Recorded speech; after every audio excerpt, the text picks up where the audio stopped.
Kęstučio iškeliavimas anapus man labai primena vieną Biblijos istoriją, kurie prašyta šventajame rašte, kaimelyje netoli Jeruzalės gyveno vienas ligonis, raštas sako, vardu Lozorius.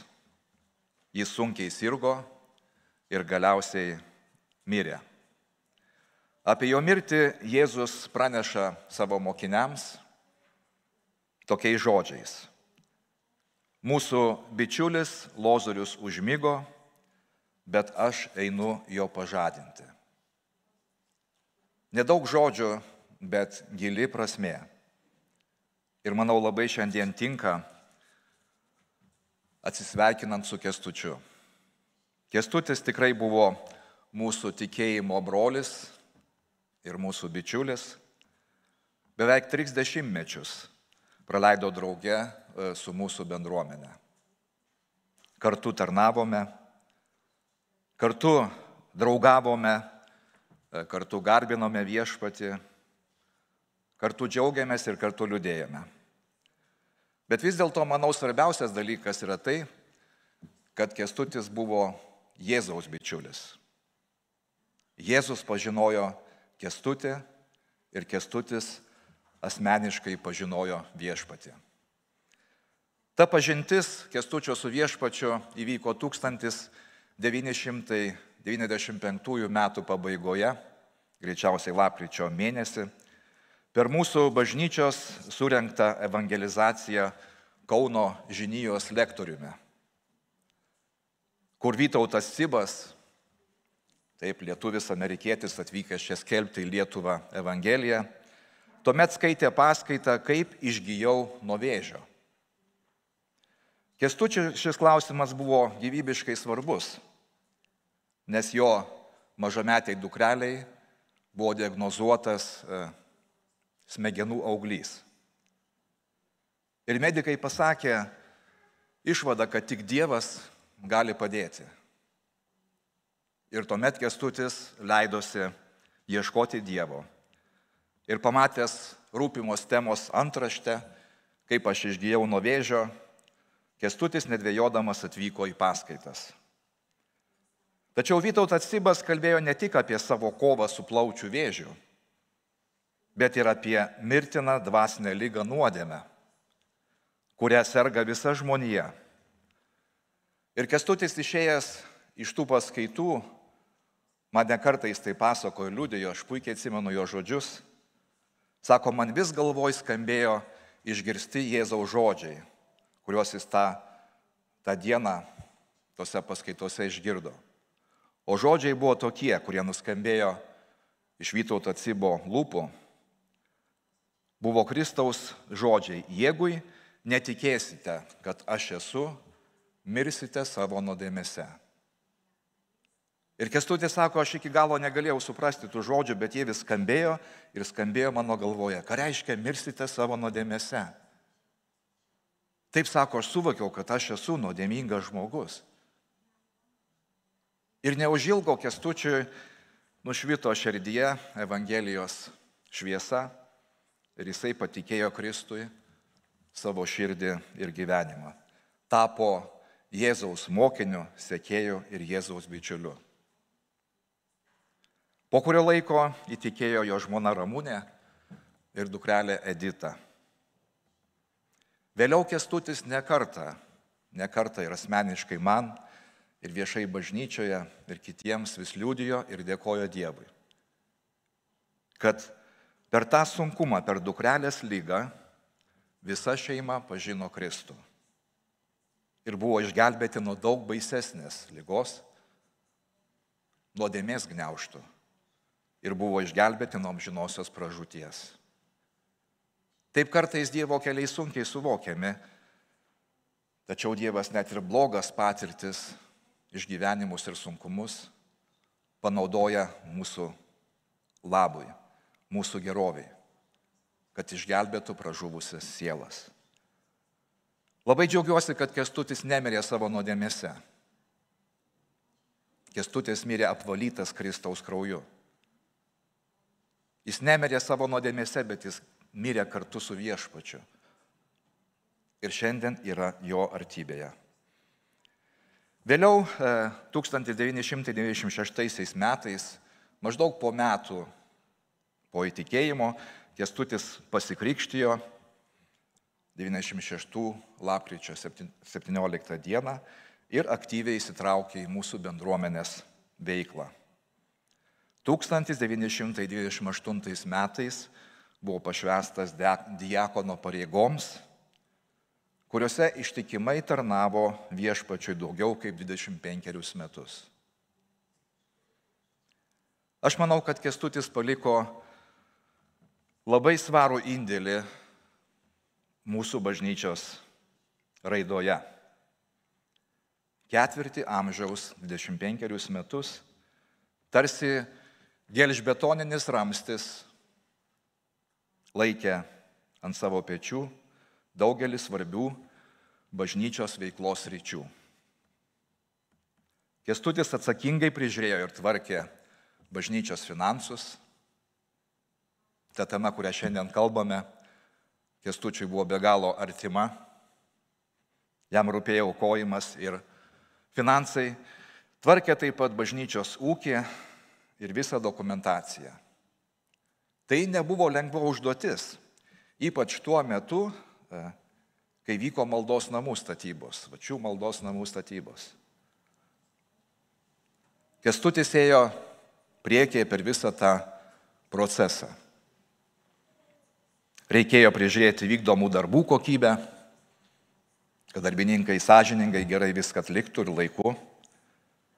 Reikėjo atsiskaityti, padaryti pavedimus, mokėjimus rangovams, laiku ir tinkamai, vesti visą buhalterinę apskaitą, kur buvo išleistas kiekvienas centas, atsiskaityti su valstybe, archyvuoti įvairius dokumentus, kurie ir šiandien išlikę, ir šiandien kiti žmonės tęsia tos darbus.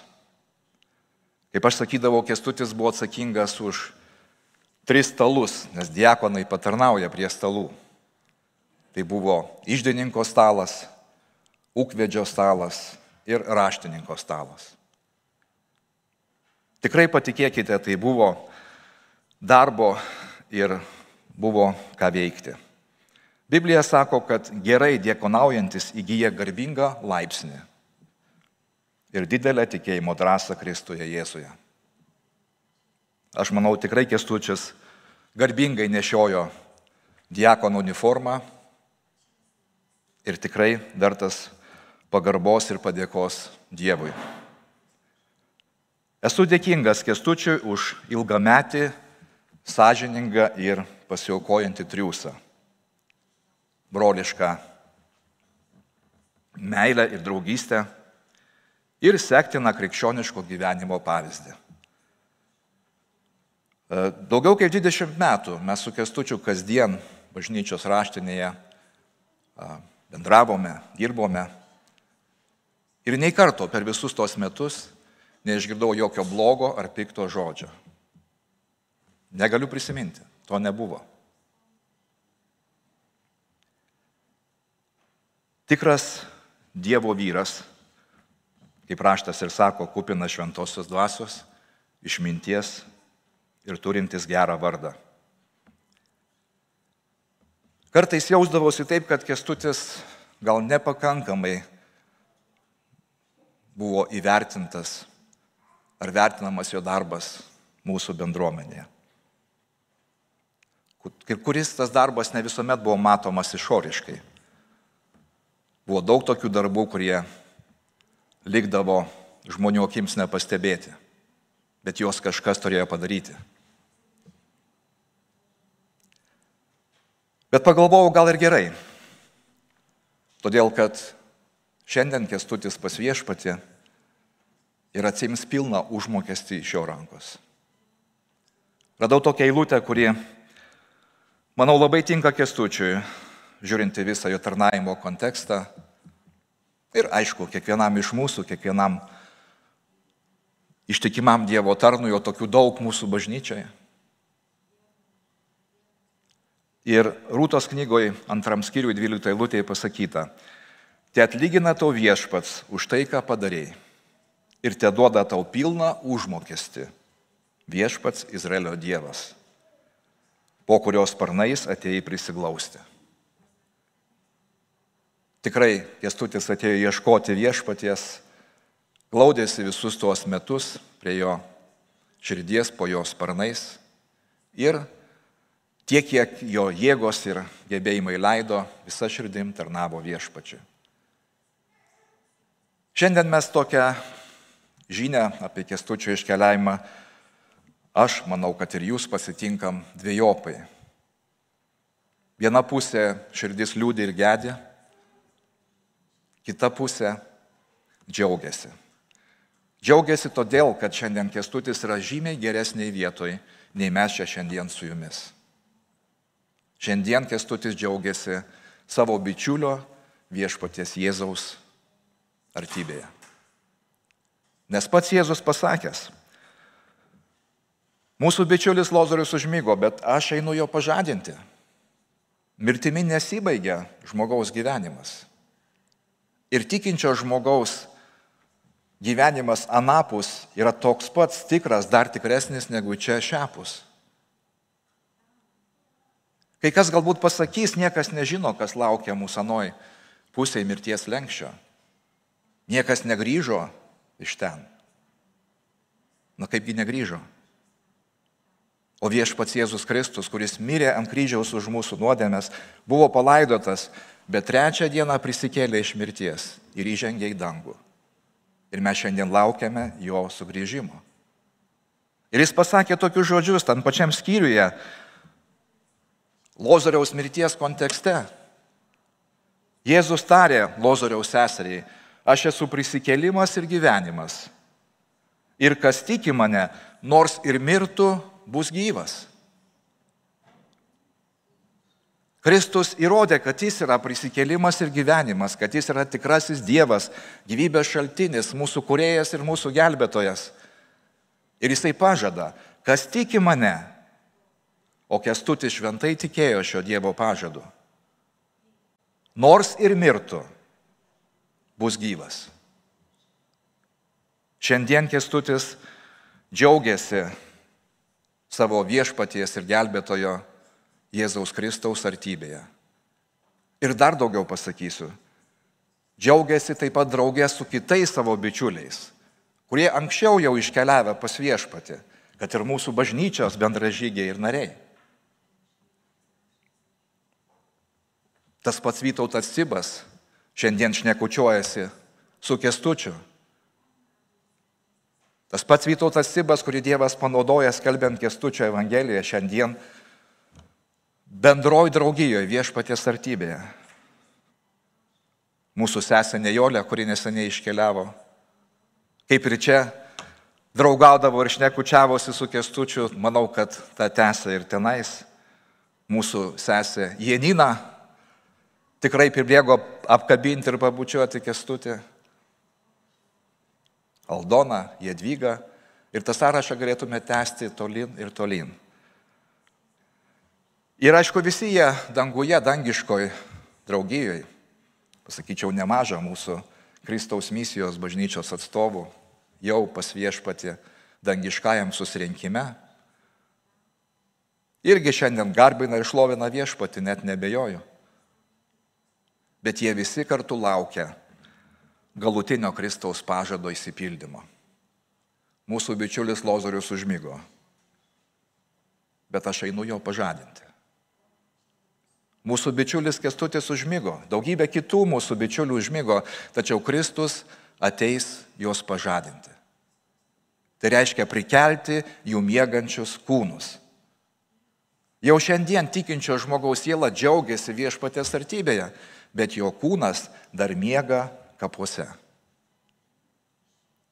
Bet lygiai taip pat, kaip Jėzus pažadino Lozorių iš mirties, kai pats nugalėjo mirti ir prisikėlė iš kapo, taip ateis diena, kurios tiksliai niekas nežino, kada visi miegantis kapuose išgirs Dievo Sūnaus balsą. Ir dar daugiau, noriu užbaigti šias mintis tokia viltinga rašto vieta. kad lygiai tai tada, kada Kristus ateis, pažadinti užmigusių mirusiųjų, tas Kristaus ateimas taip pat palies ir mus, gyvuosius tikinčiuosius. Ir nuo tos akimirkos mes visi būsime su viešpačiu ir vienas kitu amžinai. Kur daugiau joks skausmas, lygos, ašaros ar mirtis mūsų nebeiskirs. 1 Tesalonikiečiams 4 skyrius nuo 13 eilutės. Paulius sako, aš nenoriu, kad jūs, broliai, liktumėte nežinioje dėl užmigusiųjų, dėl mirusiųjų, taip, ir nusimintumėte kaip tie, kurie neturi vilties. Jeigu įtikime, kad Jėzus mirė ir prisikėlė, tai Dievas ir tuos, kurie užmigo su Jėzumi, atves kartu su juo. Ir tai sakome jums viešpaties žodžiu, jog mes gyvieji, išlikusi iki viešpaties ateimo, nepralenksime užmigusiųjų. Nes pats viešpats nužengs iš dangaus, nuskambėjus paliepimui, arkangelo balsui ir Dievo trimitui. Ir mirusieji Kristuje prisikels pirmiausiai, o paskui mes, gyvieji išlikusieji kartu su jais, būsime pagauti į debesis, susitikti su viešpačiu ore ir taip visuomet pasiliksime su viešpačiu. Todėl guoskite vieni kitus šiais žodžiais. Noriu pakviesti maldai, pasimelskime viešpačiui, padėkokime už šią viltį, prašykime, kad jis paguostų mūsų širdis. Mūsų viešpatie, Jėzau, mes esam dėkingi, kad tu atėjai ieškoti ir gelbėti pražuvusių mūsų sielų. Kad mums nereikėtų mirti mūsų nuodėmėse, bet tu atėjai nutraukti nuodėmės pančius. Atėjai atpirkti viešpatie mus iš nuodėmės vergovės ir nuvesti į savo amžiną dangaus karalystę. Dėkojame to viešpatie už tavo tarnus, kurie ištikimai tarnavo, skelbė Evangeliją mums Lietuvoje ir visame pasaulyje.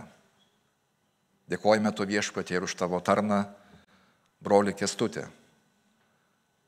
su kuriuo turėjome garbės eiti per gyvenimą, tarnauti tau viešpatie kartu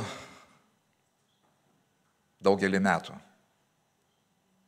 Dėkojame viešpatie už tuos darbus, palaiminimus, kuriuos patyrėme drauge.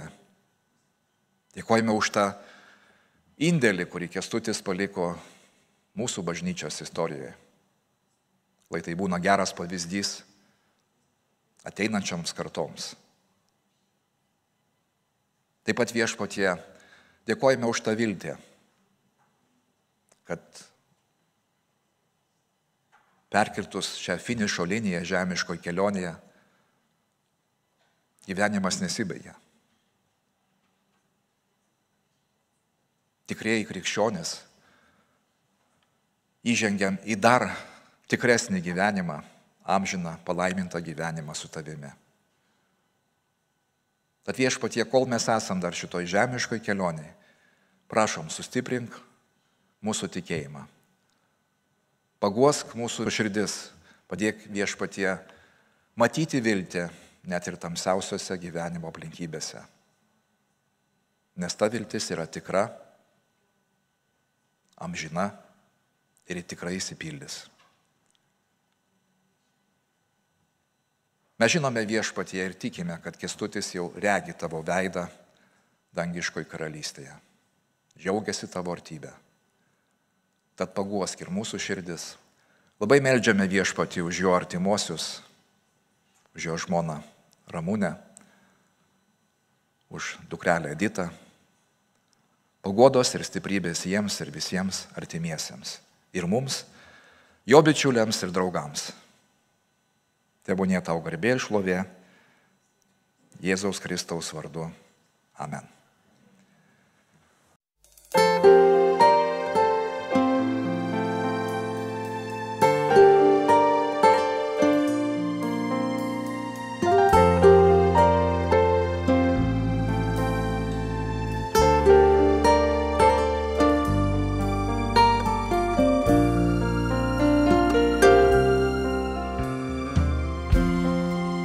Savo didybę tu palikai, visko dėl manęs atsisakei, kentėjai už rankas, kurias tu pats sukūrei.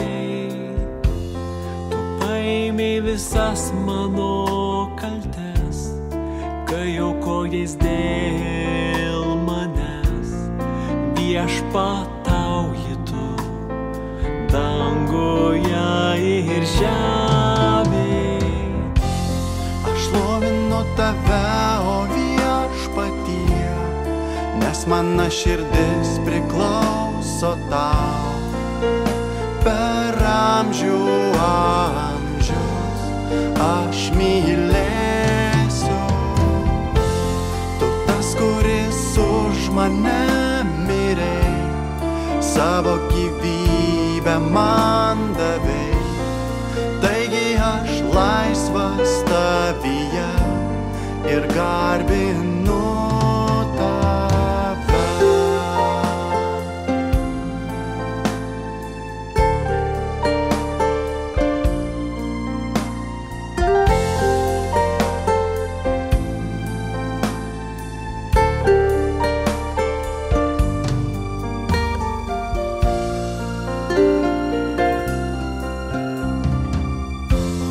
Savo didybę tu palikai, visko dėl manęs atsisakei, kentėjai už rankas, kurias tu pats sukūrei.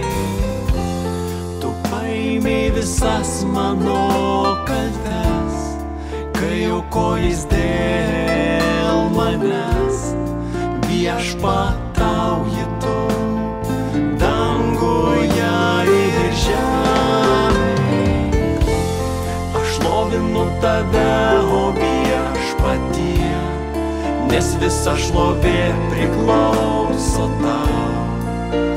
Per amžių amžius aš mylėsiu. Tu tas, kuris už mane mirei, savo gyvybę man davei. Taigi aš laisvas tavyje ir garbinu